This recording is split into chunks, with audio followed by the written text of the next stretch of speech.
Hello, my friends. Still trying to get Sacagawea 2000 P to look for Wounded Eagles. Now, they had $3 at the bank. They were all presidential dollars. I got one left over from last time, or maybe last week.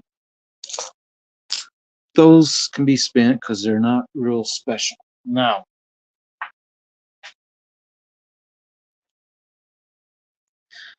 coming back to a couple different things.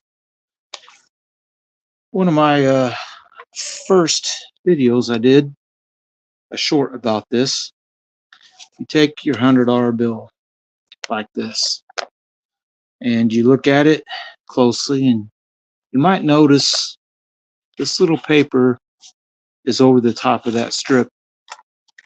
And if you can do this with a toothpick,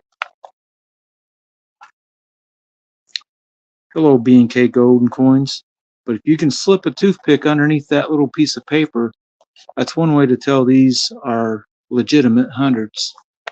Now, for now, I'm going to say, because in the near future, I predict people making the fake dollar bill hundreds are going to figure out how to do that. And then it'll be real hard to tell.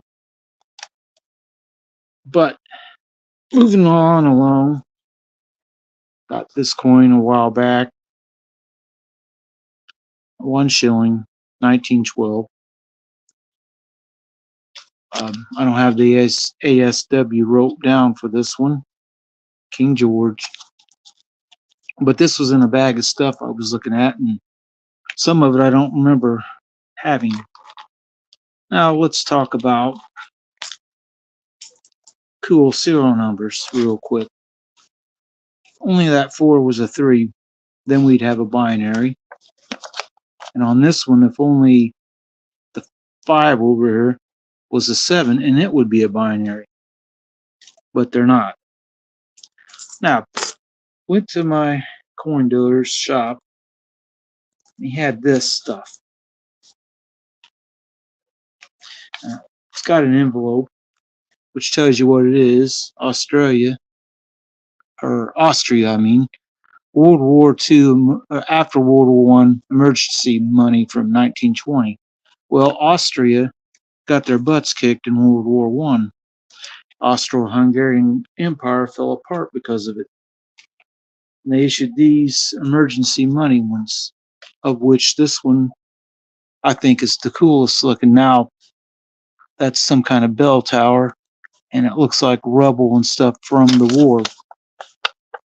This side, I'm not sure what that is. Maybe it's a hotel or something. But it's a neat looking little piece of history. Hello, Silent Silver. How you doing? And yeah, the $100 bill trick is kind of nice. Where you slip the toothpick. I'll just do it live right here and underneath the paper here.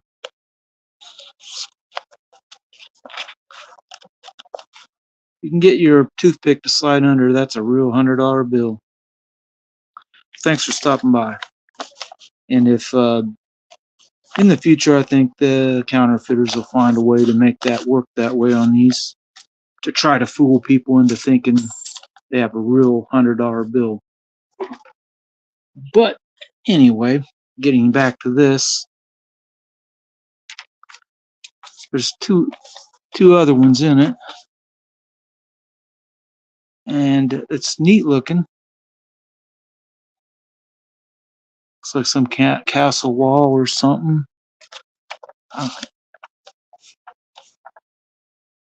I can't read German, Austrian German, whatever that is. And that's a 50.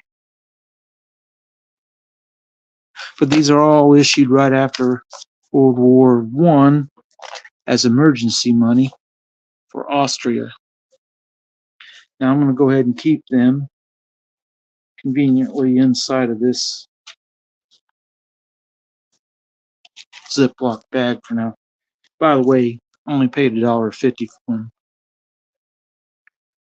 So that's going to go back into that. Put that here. Move on to another matter. Series 57 silver certificate. It's somewhat circulated, but it's kind of nice. We've got some folds and stuff, but for $2.50 and getting a sleeve, which usually costs about 30 cents by itself, means you only have a whole lot into it.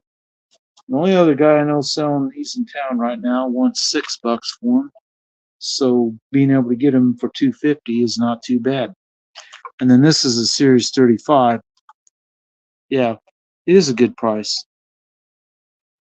Series 35F. This one has two sleeves. The bigger sleeve with the price on it, and the smaller sleeve that it's sitting in. And he said he put it in the bigger one so it wouldn't hide the bill. Now the bill itself is not in horrible condition. It's a little bit, it's got a heavy fold, and if I played around with it too much, it might tear. But I think that's also a pretty good price. Because, silver certificates, you don't see them in change very often. It can happen, because I found one a long time ago, but it's so worn out that if you play with it much, it'll probably break and rip. Now, going over what else, the silver I bought today, they're just General Franklin $half, and 62, 63, and then this one is a 51 and a little bit bland looking. 1951. As for mints, they all appear to be Denver mint. The mint mark on these is really small. That's a D. It's hard to see. You don't know exactly where to look, but it is very small mint mark compared to some of the other coins. Anyway, he had it for $32.25, and I told him to go ahead and mark it what he would normally put it, and he would 33, so I paid $11 a piece, just a touch under melt. Now, this little bag of Canada coins, that's some kind of a commemorative. What's that say? 1857 to 1982. 125th anniversary dollar. It's not silver. And that says Canada. But one of the last things I got in here is I was digging through a bag of stuff, and I forgot all about buying these. I don't even know what all of them are, actually. A big pile of like tokens and copper pieces. With this one being, well, that's not copper. That don't weigh nothing. That is super light. Texas State Capitol, Austin Capitol metal. And you could tell by how that sounded falling if you could hear it. Lone State Star, State of Texas. But that doesn't weigh anything. All right. This is a casino token, which I forgot I had. This is some kind of high relief medallion, which now that I look at, I do remember getting this one. It's been a while. Speaking of gaming tokens, here's another one. What's that say? City of Evansville. So this is Casino Astar dollar. It's in Evansville, I mean. So them can go with these other gaming tokens I have here. Unless they're made out of silver, these gaming tokens are really not worth anything. Yes, silent silver, they're gaming tokens. I don't even think most of the casinos use these kind of tokens anymore. That's a couple more metal tokens to my stack with this smaller one, which let's put that back up there for now. And since we're talking about casinos, this one's in South America somewhere. I don't know exactly where that is. I don't remember.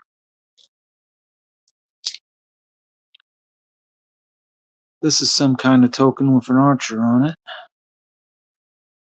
November 23rd, December 22nd. What's that say? Oh, it's an astrological token. Interesting. This one, yeah, I remember this one quite well. By the head shape and the hairdo, this guy almost looks like Danny DeVito when he played the Joker. It's kind of a neat token with, like I said, they're pretty high relief on those two things. I did not pay very much for them. And what's this thing? First president of Kenya. Well, 10 cents. Well, that's a foreign coin.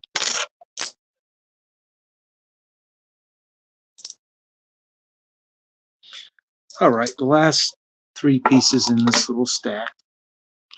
A George Bush commemorative. George H.W., that is. I think. No, I guess that's W, his son. Yep. No, it isn't. That date. Damn it.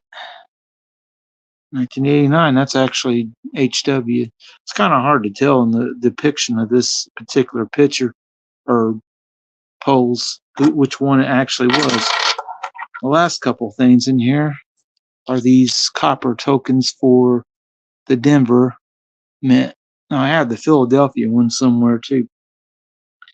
I kind of forgot about getting these. I guess they're copper. They might be bronze. Got some weight to them. But anyway, let's go back to talking about casinos. So if you go to the casino, and they opened one here close to where I live recently, they don't use this kind of token no more. This is a Las Vegas one, and they probably quit using them at the Caesars Palace a couple decades ago, probably. But anyway, if you go to a casino, you should always go with a go, or not a go, but a budget. So let's say your budget is $125, which seems a fair amount. Unless you're really rich, then you're not really, you probably won't have a higher budget. But research the games so you know what you're playing, because you can play ones that when you hit, it's big, but they don't hit often or almost never, the bigger ones. They have minor jackpots and all that kind of stuff. So what I play is an old school style game that has 3 reels, 7s, bars, and it's a quick hit machine. It's double and triple on it too. But the point of it is you put $20 of your 125 in, you play, and if you hit something that gets you up by 20 or something, or say you hit something almost after several spins that got you to $50, you hit cash out. You take the ticket, put it away, you put another 20 in and play it for a little while, and say you hit something that gets you about $30, $40. And then you put in, cash out, and then you take your third 20 and stick it in. Say like you get real lucky and hit something that got you up to about 80.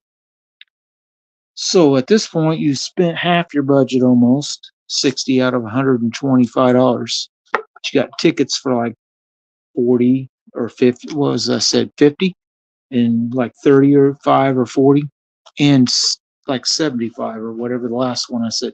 You add all that up, and you're thinking, well, that's more than my budget was that I brought.